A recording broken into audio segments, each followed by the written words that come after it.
Burlington's longest-serving city councilor responds to a former city employee calling the mayor a white supremacist. Thanks for joining us. I'm Christina Gesford in for Darren. And I'm Kat Villianzoni.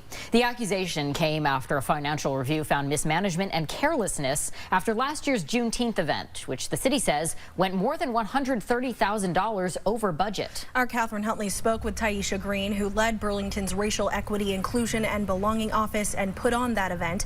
Catherine, what can you tell us?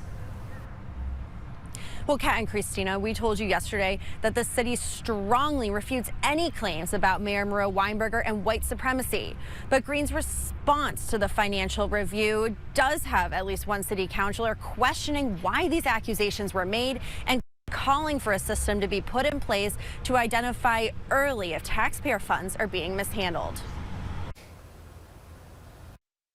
The city commissioned the report following questions of money mismanagement, which only became serious after Green resigned from her job as REIB director in Minneapolis, a position she took after leaving Burlington. Green, however, believes the city is targeting the event because it's centered around people of color. Mayor Weinberger has worked with me for 2 years. He knows my character. He knows my integrity. He knew what Juneteenth meant to me and what it meant to the community. And to audit the only Black event done by the city when there are multiple events done by other departments in the city that have not been audited was ludicrous to me. When you're spending public funds, you have to expect public scrutiny. Democratic City Councilor Joan Shannon acknowledges that the city didn't act fast enough in taking a deeper look into the issues with the event, especially when it came in significantly over budget, and believes the review was the right move. That is the nature of working in any kind of government.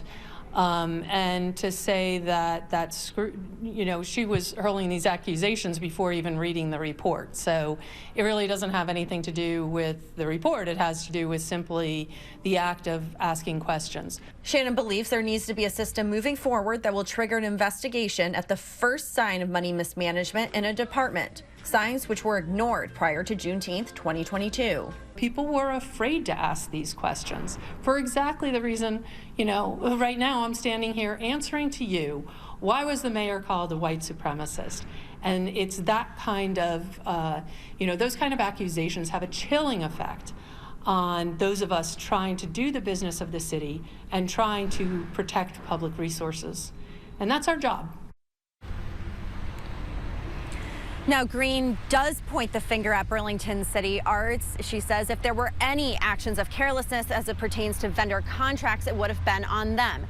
However, I asked the city about this, and the city told me late this afternoon that they asked Taisha Green to utilize the help of Burlington City Arts with vendor contracts, but she instead insisted on her department handling those instead. Live in Burlington, Catherine Huntley, Channel 3 News.